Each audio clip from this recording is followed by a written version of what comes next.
बिस्मिल्लाहिर्रहमानिर्रहीम। अस्सलाम वालेकुम students, welcome to mathematics instructor. Dear students, आज का हमारा टॉपिक है properties of relations. Before starting it we need to understand what is relation. In the previous lecture we have discussed in detail what is relation. So what is relation? If we have two non empty sets, let's say A and set B, and if we take Cartesian product of these two non-empty sets A cross B, then any subset R of this Cartesian product, any subset of this Cartesian product is called binary relation or simply relation from set A to set B, right? Now let's get back to the lecture. First property is reflexive relation. What is reflexive relation?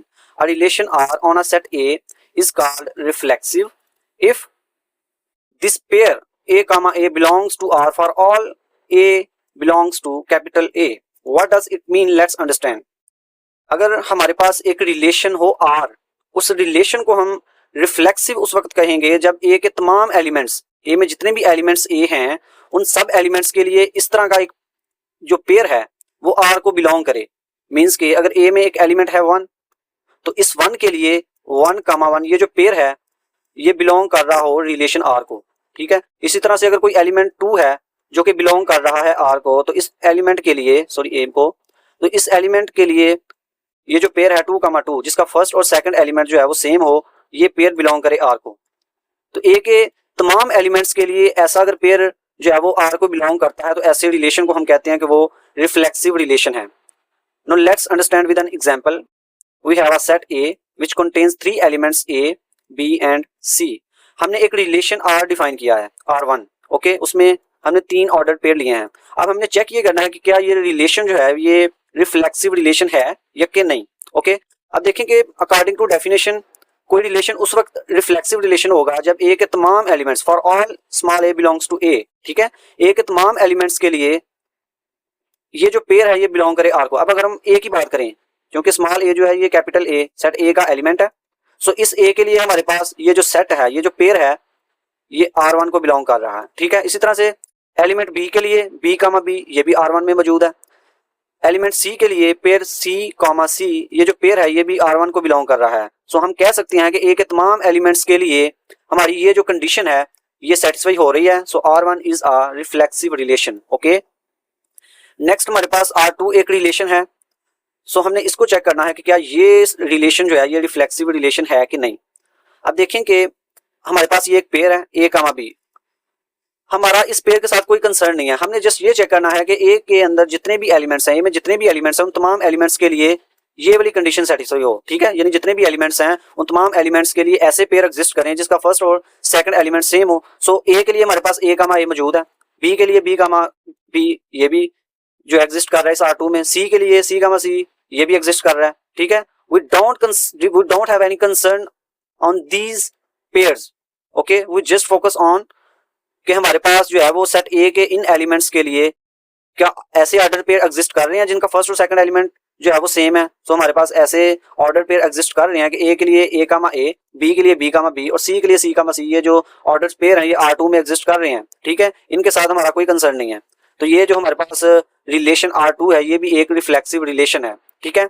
Next हमारे पास एक और relation है R3। क्या ये relation जो है ये रिफ्लेक्सिव रिलेशन है कि नहीं? तो ये रिफ्लेक्सिव रिलेशन नहीं है। Why? Let's understand. Because B comma B does not belong to R3, okay?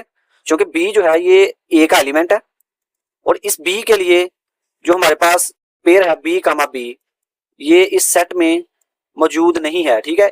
इस सेट A के लिए A कामा A मौजूद है, C के लिए C कामा C भी एग्जिस्ट कर रहा है इस रिलेशन के अंदर, बट एलिमेंट B के लिए हमारे पास ये जो पेयर B कामा B है ये R3 के अंदर मौजूद नहीं है।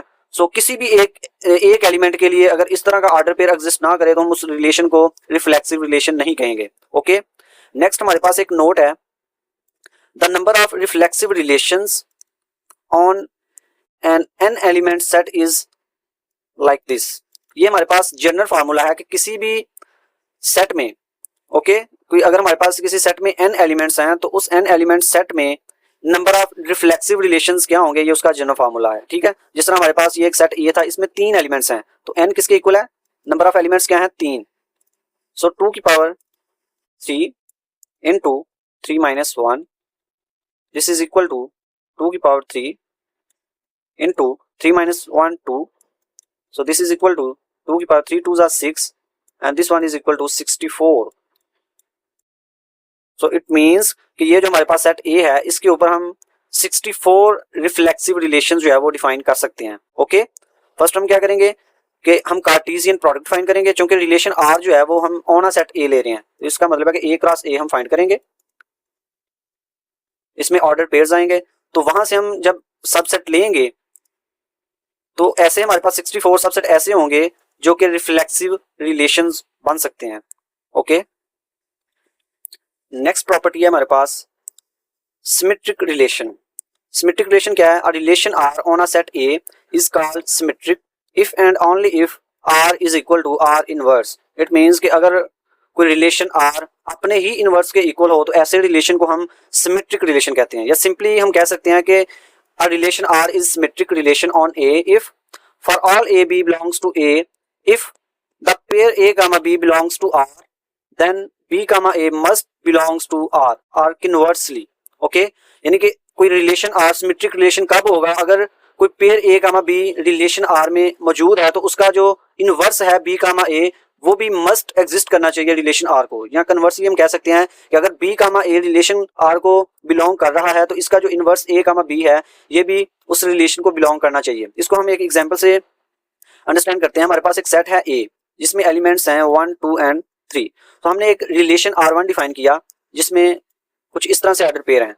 अब देखिए कि ये जो रिलेशन R है R1 है, क्या ये सिमेट्रिक रिलेशन है कि नहीं, इसको हमने चेक करना। अब देखें कि ये जिस तरह से हमारे पास एक ये ऑर्डर पेयर है 1 1, हमने कहा कि कोई रिलेशन उस वक्त जो है वो सिमेट्रिक रिलेशन होगा जब ये जो ऑर्डर पेयर है, यानी कि अगर कोई ऑर्डर पेयर R को बिलोंग कर रहा है तो उसका इनवर्स भी उसी में होना चाहिए। तो जिस तरह ये ऑर्डर पेयर है एक 1 1, तो इसका इनवर्स भी 1 1 ही होगा जो कि इसमें है। इसी तरह से 2 2 है तो इसका इनवर्स भी ये इटसेल्फ है, 3 T ये भी इनवर्स इसका इटसेल्फ है। तो जितने भी यहाँ पे ऑर्डर पेयर आ रहे हैं उनका इनवर्स इसमें एग्जिस्ट कर रहा है, तो ये रिलेशन जो है ये सिमेट्रिक है। अगर आप ऑब्जर्व करें तो ये रिलेशन जो है ये रिफ्लेक्सिव भी है, क्योंकि ए के तमाम एलिमेंट्स के लिए हमारे पास इस तरह का जो ऑर्डर पेयर है ए कामा ए जिसमें फर्स्ट और सेकंड एलिमेंट सेम हो, ये इसमें एग्जिस्ट कर रहे हैं, ये रिफ्लेक्सिव रिलेशन भी है। इसी तरह से हमारे पास एक सेकंड रिलेशन है R2, क्या ये रिलेशन जो है ये सिमेट्रिक रिलेशन है, इसको हमने चेक करना है। अब ये पेयर है 1 1, इसका जो इनवर्स है वो भी 1 1 होगा, ठीक है, इसमें एग्जिस्ट कर रहा है। 1 2 ये हमारे पास एक ऑर्डर पेयर है, तो इसका इनवर्स क्या होगा, 1 2 का इनवर्स होगा 2 1 जो कि इस रिलेशन में बिलोंग कर रहा है, इस रिलेशन को बिलोंग कर रहा है, ठीक है। इसी तरह से अगर हम इस पेयर की बात करें, इस ऑर्डर पेयर की बात करें 2 1 का ऑर्डर पेयर होगा 1 2 जो कि इसी सेट को बिलोंग कर रहा है, इसी रिलेशन को बिलोंग कर रहा है।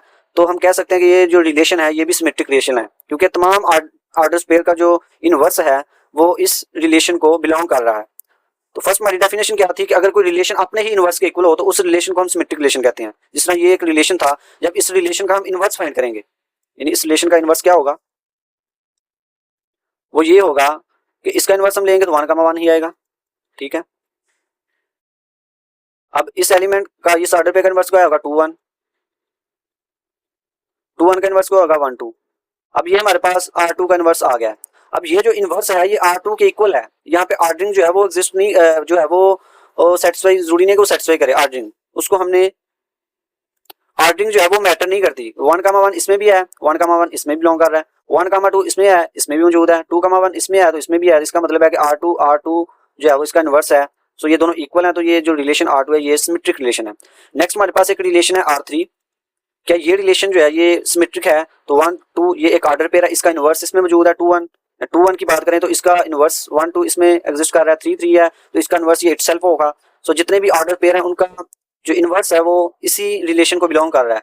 R3 भी एक सिमेट्रिक रिलेशन है, बट R4 जो है ये सिमेट्रिक रिलेशन नहीं है। क्यों नहीं है, क्योंकि यहाँ पे जो ये ऑर्डर पेयर 2 2 इसका इनवर्स तो इसको बिलोंग कर रहा है, बट 1 2 जो है ये एक ऑर्डर पेयर है, लेकिन इसका इनवर्स जो 2 1 है ये R4 को बिलोंग नहीं कर रहा।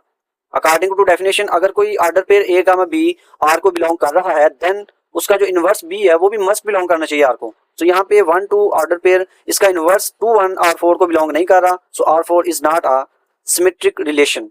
नेक्स्ट हमारे पास एक जनरल फार्मूला है, the number of symmetric relation on an an element set is 2 की power n into n plus 1/2। अगर हमारे पास किसी सेट में n एलिमेंट्स हैं तो उस सेट के ऊपर हम कितने सिमेट्रिक रिलेशन डिफाइन कर सकते हैं, वो उसका ये जनरल फार्मूला है। नेक्स्ट हमारे पास थर्ड प्रॉपर्टी है anti symmetric relation. A relation R on a set A is called antisymmetric if A comma B belongs to R and B comma A belongs to R, then A is equal to B for all A comma B belongs to R। इसका क्या मतलब है? Antisymmetric relation क्या होता है कि ऐसा relation R, हम उस रिलेशन R को एंटीसिमेट्रिक कहेंगे अगर उस रिलेशन में एक order pair A comma B हो एंड उस पेयर का, उस ऑर्डर पेयर का इनवर्स भी उसमें मौजूद हो। देन हमने चेक ये करना है कि वो जो एलिमेंट्स हैं, वो जो ऑर्डर पेयर है उसका फर्स्ट और सेकंड एलिमेंट सेम है। इसको भी हम एग्जांपल से अंडरस्टैंड करते हैं। ये R1 हमारे पास एक रिलेशन है, उसमें हमने ये ऑर्डर पेयर्स जो हैं वो लिए हैं, ठीक है। अब देखें कि यहाँ पे 1,1 जो है, अब 1,1 ये इसको हम समझ लेते हैं कि ये A है और ये B है, ठीक है। अब A, B इस R1 को बिलोंग कर रहा है और B, A यानी यही होगा B, इसको हम B कह देते हैं, इसको हम A कह देते हैं। सो यहाँ पे 1,1 और इसका इनवर्स जो है वो इसको बिलोंग कर रहा है। देन हमने ये चेक करना है कि क्या वो एलिमेंट्स दोनों सेम है। सो सेम है, 1 इज इक्वल टू 1। इसी तरह से 1,2 ये एलिमेंट इसको बिलोंग कर रहा है, 2, 1 इसमें मौजूद नहीं है, क्योंकि जो कंडीशन है एंटीसिमेट्रिक के लिए वो ये है कि अगर A, B वो बिलोंग करे R को एंड B, A ये जो है ये भी बिलोंग करे R को, देन इट इम्प्लाइज, देन हमने ये चेक करना है कि वो जो एलिमेंट्स हैं, वो जो पेयर है उसके जो एलिमेंट्स है वो सेम है। ओके, अब यहाँ पे हमारे पास ये एक पेयर तो है 1,2 बट इसका इनवर्स नहीं है, यानी 1, 2 है बट 2, 1 नहीं है। अगर यहाँ पे इस सेट के अंदर, इस रिलेशन के अंदर 2, 1 भी एग्जिस्ट करता तो हमारे पास ये जो कंडीशन थी इफ वाली, ये सेटिस्फाई हो जानी थी। यानी 1, 2 था, 2, 1 भी था, बट हमारे पास 1 और 2 इक्वल नहीं होते तो ये एंटीसिमेट्रिक रिलेशन नहीं था होना। बट यहाँ पे हमारे पास जस्ट 1, 2 है, इसका इनवर्स मौजूद नहीं है, तो इसको चेक करने की जरूरत नहीं है। जब हमारे पास ये वाली कंडीशन सेटिस्फाई होगी ना, A, B and B, A वाली, देन हमने ये चेक करना है कि क्या वो एलिमेंट सेम है कि नहीं। ओके, इसी तरह से 2, 2 इसका इनवर्स भी है, दोनों एलिमेंट सेम है। ओके, 3 जो है इसका इनवर्स ये इटसेल्फ है और ये दोनों इक्वल भी हैं, इसके फर्स्ट एलिमेंट इस पेयर का और इस पेयर का सेकंड एलिमेंट, ये दोनों सेम है। ये रिलेशन जो है ये एंटीसिमेट्रिक है। इसी तरह से ये रिलेशन जो है ये रिफ्लेक्सिव है। ये रिलेशन जो है ये सिमेट्रिक भी है, ठीक है, हर एलिमेंट का इनवर्स इसमें मौजूद है। नेक्स्ट हमारे पास रिलेशन है R2, क्या ये रिलेशन जो है ये एंटीसिमेट्रिक है कि नहीं। अब देखिए को 1, 2 जो है इसका इनवर्स 2, 1 होना चाहिए था, जो कि इसमें एग्जिस्ट नहीं कर रहा, इसको बिलोंग नहीं कर रहा। सो इसको चेक करने की जरूरत नहीं है, हमें ये देखने की जरूरत नहीं है कि 1 और 2 इक्वल है कि नहीं। ओके, नेक्स्ट है 2, 1, 2, 3, सॉरी 2, 3। अब 2, 3 है तो 2, 3 का इनवर्स 3, 2 इसमें होना चाहिए था, जो कि नहीं है। सो हमें ये चेक करने की जरूरत नहीं है कि 2 और 3 इक्वल है कि नहीं, ठीक है। जब ये कंडीशन सेटिस्फाई होगी A, B और B, A यानी कोई ऑर्डर पेयर है जिसमें 1, 3 है, अब इसका इनवर्स 3, 1 अगर यहाँ पे बिलोंग करता है इस रिलेशन को, देन हमने चेक करना था कि 1 और 3 इक्वल है कि नहीं, ठीक है। फिलहाल हमें यहाँ पे इसको चेक करने की जरूरत नहीं है। सो ये रिलेशन जो है ये एंटीसिमेट्रिक है। बट R3 ये जो हमारे पास ये रिलेशन है ये एंटीसिमेट्रिक नहीं है। क्यों नहीं है? क्योंकि ये जो ऑर्डर पेयर है 1, 1, अब इसका इनवर्स 1, 1 ही होगा और ये दोनों इक्वल है। ओके, 1, 2 जो है इसका इनवर्स होगा 2, 1, ओके, जो कि इस रिलेशन को बिलोंग कर रहा है। अब ये देखें यहाँ पे कंडीशन सेटिस्फाई हो गई है, ये वाली इफ वाली, कि एक पेयर है, ऑर्डर पेयर मौजूद है, उसका इनवर्स भी उसी में मौजूद है, बट 1 और 2 ये दोनों इक्वल नहीं है, ठीक है। ये जो ऑर्डर पेयर 1, 2 है इसका इनवर्स भी इसमें मौजूद है, बट इस ऑर्डर पेयर का फर्स्ट एलिमेंट सेकंड एलिमेंट के इक्वल नहीं है। सो ये जो रिलेशन है ये एंटीसिमेट्रिक रिलेशन नहीं है। तो किसी भी n एलिमेंट सेट के अंदर एंटीसिमेट्रिक रिलेशन की जो तादाद होगी, नंबर ऑफ एंटीसिमेट्रिक रिलेशंस होंगे, उसका ये फार्मूला है। ओके, लास्ट प्रॉपर्टी है हमारे पास ट्रांसिटिव रिलेशन। ट्रांसिटिव रिलेशन क्या होता है कि ऐसा रिलेशन R को हम ट्रांसिटिव रिलेशन कहेंगे अगर A, B बिलोंग्स करे R को एंड B, C ये भी बिलोंग करे R को, देन A और C ये भी रिलेशन R को बिलोंग करने चाहिए for all A, B, C belongs to A, ठीक है। अब इसको हम समझ लेते हैं कि ये क्या है, यानी कि ट्रांसिटिव रिलेशन, किसी रिलेशन को ट्रांसिटिव रिलेशन कब कहेंगे। वो इस तरह से है कि अगर हमारे पास कोई ऑर्डर पेयर A, B है, ठीक है, जो कि R को बिलोंग कर रहा है, और दूसरा जो पेयर हमने लेना है, उसको जिसको चेक करना है, वो इस तरह से होना चाहिए कि उसका फर्स्ट एलिमेंट और फर्स्ट ऑर्डर पेयर का सेकंड एलिमेंट वो सेम हो। ओके, और B, C अगर ये बिलोंग कर रहा है R को, ठीक है, तो हमने फिर ये देखना है कि क्या ये फर्स्ट पेयर का फर्स्ट एलिमेंट और सेकंड पेयर का सेकंड एलिमेंट ये भी उस रिलेशन R को बिलोंग करने चाहिए। इसको भी हम एक एग्जांपल से देख लेते हैं। ये R1 हमारे पास एक रिलेशन हमने डिफाइन किया है on a set A which is equal to 1, 2, 3। Okay, अब यहाँ पे देखें कि क्या ये कंडीशन सेटिस्फाई हो रही है। आप देखेंगे 1 2 इसमें मौजूद है, बट 2 यानी क्या था कि अगर ए बी है, ये एक पेयर है, हम 1 को ए कह देते हैं और 2 को हम बी कह देते हैं। जो सेकंड पेयर हमने लेना है, सेकंड ऑर्डर पेयर लेना है, उसका फर्स्ट एलिमेंट और फर्स्ट पेयर का ये एलिमेंट जो मर्जी हो सकता है, ठीक है। यानी कि सेकंड पेयर का फर्स्ट एलिमेंट और फर्स्ट पेयर का सेकंड एलिमेंट ये अगर दोनों सेम है, देन हमने ये चेक करना है कि ए और ये वाला जो एलिमेंट है ये भी इस सेट को बिलोंग करना चाहिए। 1 2 तो मौजूद है, बट कोई ऐसा पेयर मौजूद नहीं है यहाँ पे जिसका फर्स्ट एलिमेंट 2 हो, सो इसको भी चेक करने की जरूरत नहीं है। इसी तरह से 1 3 है, तो कोई ऐसा ऑर्डर पेयर इसमें नहीं है जिसका फर्स्ट एलिमेंट 3 हो, तो इसको भी चेक करने की जरूरत नहीं है। ये हमारे पास रिलेशन जो है ये ट्रांसिटिव रिलेशन है। नेक्स्ट हमारे पास एक और रिलेशन है R2। अब यहाँ पे देखें कि ये हमारे पास एक ऑर्डर पेयर है 1 2। हमने अब एक ऐसा ऑर्डर पेयर ढूंढना है जिसका फर्स्ट एलिमेंट है वो 2 हो, तो ये हमारे पास एक ऐसा ऑर्डर पेयर है जिसका फर्स्ट एलिमेंट 2 है। तो देखेंगे फर्स्ट ऑर्डर पेयर का सेकंड एलिमेंट और सेकंड ऑर्डर पेयर का फर्स्ट एलिमेंट ये दोनों सेम है। तो अब हमने ये चेक करना है कि क्या ये 1 3 ये जो ऑर्डर पेयर है ये इस रिलेशन को बिलोंग कर रहा है। सो ये बिलोंग कर रहा है, हम कह सकते हैं कि ये जो रिलेशन है ये भी ट्रांसिटिव रिलेशन है। या इस तरह से हम देख सकते हैं, इस ऑर्डर पेयर को अगर हम ए बी ले रहे हैं, ए बी के तौर पे ले रहे हैं, तो हमारे पास कोई एक ऐसा यहाँ पे ऑर्डर पेयर मौजूद नहीं है जिसका फर्स्ट एलिमेंट जो है वो 3 हो। अगर कोई ऐसा ऑर्डर पेयर मौजूद होता जिसका फर्स्ट एलिमेंट 3 है, तो देन हम चेक करते हैं कि फर्स्ट ऑर्डर पेयर का फर्स्ट और उस सेकंड ऑर्डर पेयर का सेकंड एलिमेंट क्या वो भी इसको बिलोंग कर रहे हैं कि नहीं, ठीक है। तो ये हमारे पास एक ट्रांसिटिव रिलेशन है। इसी तरह से ये हमारे पास एक रिलेशन है। सो 1 1 इस ऑर्डर पेयर के लिए ये हमारे पास एक ऑर्डर पेयर मौजूद है जिसका फर्स्ट एलिमेंट और इसका सेकंड इक्वल है। देन हमने ये चेक करना है कि क्या ये 1 2 ये इस ऑर्डर पेयर को बिलोंग कर रहे हैं 1 2, तो ये जो है इस सेट को बिलोंग कर रहा है, इस रिलेशन को बिलोंग कर रहा है। इसी तरह से अगर हम 2 1 ये ऑर्डर पेयर लें, ठीक है, हमने तमाम ऑर्डर पेयर को चेक करना होता है, ठीक है डियर स्टूडेंट्स। किसी एक ऑर्डर पेयर के लिए भी अगर हमारी कंडीशन जो है वो सेटिस्फाई ना करे तो वो ट्रांसिटिव रिलेशन नहीं होगा, ठीक है।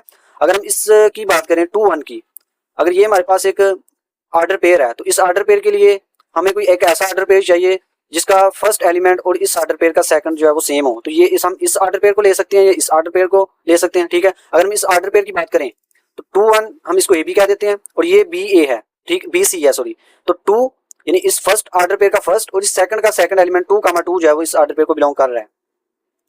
अब जिस तरह ये हमारे पास एक रिलेशन है, इसमें देखेंगे 1 1 और इस ऑर्डर पेयर के लिए ये ऑर्डर पेयर ले सकते हैं 1 1 1 2 और 1 2 जो है इसमें बिलोंग कर रहा है। तो इसको देख के आपने ये नहीं कहना कि ये हमारे पास ट्रांसिटिव रिलेशन है। या इसी तरह से 1 2 एक ऑर्डर पेयर है और इसी तरह से 2 1 है, तो इस 1 2 इस ऑर्डर पेयर का सेकंड और इस ऑर्डर पेयर का फर्स्ट एलिमेंट सेम है, तो आपने चेक किया कि 1 1 इस रिलेशन को बिलोंग कर रहा है, तो ये ट्रांसिटिव रिलेशन है। हमने सबको चेक करना है, सब जितने भी ऑर्डर पेयर हैं उन सब के लिए हमने चेक करना है। जिस तरह ये हमारे पास एक ऑर्डर पेयर है 1 2 एंड 2 3, ठीक है, ये फर्स्ट कंडीशन को सेटिस्फाई कर रहे हैं कि फर्स्ट इस ऑर्डर पेयर का सेकंड और इस ऑर्डर पेयर का फर्स्ट जो है वो सेम है 2 2 है। तो हमने चेक करना है कि क्या 1 3 इसमें बिलोंग कर रहा है, तो 1 3 जो है इसको बिलोंग नहीं कर रहा, सो ये ट्रांसिटिव रिलेशन नहीं है।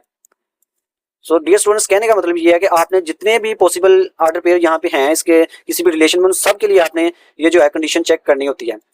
नेक्स्ट हमारे पास ये भी रिलेशन है। सो ये रिलेशन भी ट्रांसिटिव रिलेशन नहीं है। क्यों नहीं है? क्योंकि 1 2 बिलोंग कर रहा है 4 R4 को और 2 1 भी R4 को बिलोंग कर रहा है, ठीक है। ये 2 और 2 इक्वल हैं। सो 1 1 जो है ये इस रिलेशन को बिलोंग नहीं कर रहा, ये भी रिलेशन जो है ये ट्रांसिटिव रिलेशन नहीं है। अब ट्रांसिटिव रिलेशन के लिए कोई जनरल फार्मूला नहीं है। जिस तरह रिफ्लेक्सिव रिलेशन, सिमेट्रिक और एंटी सिमेट्रिक के लिए हमने एक जनरल फार्मूला लिखा था, इसके लिए कोई ऐसा जनरल फार्मूला नहीं है कि किसी भी सेट पर कितने ट्रांसिटिव रिलेशन डिफाइन किए जा सकते हैं। बट हमें ये मालूम है कि अगर किसी सेट ए में एक एलिमेंट है तो उसमें नंबर ऑफ ट्रांसिटिव रिलेशन 2 होंगे। इसी तरह से अगर किसी सेट में 2 एलिमेंट्स हैं तो नंबर ऑफ ट्रांसिटिव रिलेशन 3 होंगे, सॉरी 13 होंगे। इसी तरह से अगर किसी सेट में 3 एलिमेंट्स हैं तो उस पर नंबर ऑफ ट्रांसिटिव रिलेशन 171 हम डिफाइन कर सकते हैं, ठीक है। सो इसके लिए कोई जनरल फार्मूला नहीं है। नेक्स्ट हमारे पास है इक्विवेलेंस रिलेशन। इक्विवेलेंस रिलेशन क्या होता है कि ऐसा रिलेशन को हम इक्विवेलेंस रिलेशन कहेंगे अगर वो रिफ्लेक्सिव भी हो, सिमेट्रिक भी हो और ट्रांसिटिव भी हो। यानी कि कोई ऐसा रिलेशन किसी नॉन एम्प्टी सेट ए के ऊपर ऐसा रिलेशन जो इन 3 प्रॉपर्टीज को सेटिस्फाई करे, वो रिलेशन रिफ्लेक्सिव हो, सिमेट्रिक हो, ट्रांसिटिव हो, तो उस रिलेशन को हम इक्विवेलेंस रिलेशन कहेंगे। और इसी तरह से अगर कोई ऐसा रिलेशन जो इन 3 प्रॉपर्टीज को सेटिस्फाई करे, रिफ्लेक्सिव हो, एंटी सिमेट्रिक हो और ट्रांसिटिव हो, तो उस रिलेशन को हम पार्शियल ऑर्डर रिलेशन कहेंगे। ओके, नेक्स्ट हमारे पास एक नोट है, relation R is equal to A B B C C on this set. ये जो रिलेशन है ये एक रिफ्लेक्सिव रिलेशन है, ठीक है। सेट ए के तमाम एलिमेंट्स के लिए हमारे पास एक ऐसे ऑर्डर पेयर एग्जिस्ट कर रहे हैं। ए के लिए ए कामा ए मौजूद है, बी के लिए बी कामा बी है और सी के लिए सी कामा सी है, तो ये रिफ्लेक्सिव रिलेशन है। इसी तरह से ये सिमेट्रिक रिलेशन भी होगा, तमाम एलिमेंट्स का जो है वो इनवर्स भी इसमें एग्जिस्ट कर रहा है। एंटी सिमेट्रिक होगा, इसको आप चेक कर सकते हैं। ट्रांसिटिव रिलेशन भी ये होगा इक्विवेलेंस रिलेशन भी होगा, क्योंकि अगर ये रिफ्लेक्सिव सिमेट्रिक ट्रांजिटिव है तो ये इक्विवेलेंस रिलेशन हो गया। इसी तरह से रिफ्लेक्सिव एंटी सिमेट्रिक ट्रांजिटिव होगा तो ये पार्शियल ऑर्डर रिलेशन भी होगा। सो डियर स्टूडेंट्स, ये था आज का हमारा लेक्चर। आई होप कि आपको इस लेक्चर की समझ आई होगी। नेक्स्ट लेक्चर में मुलाकात होगी। अल्लाह हाफिज़।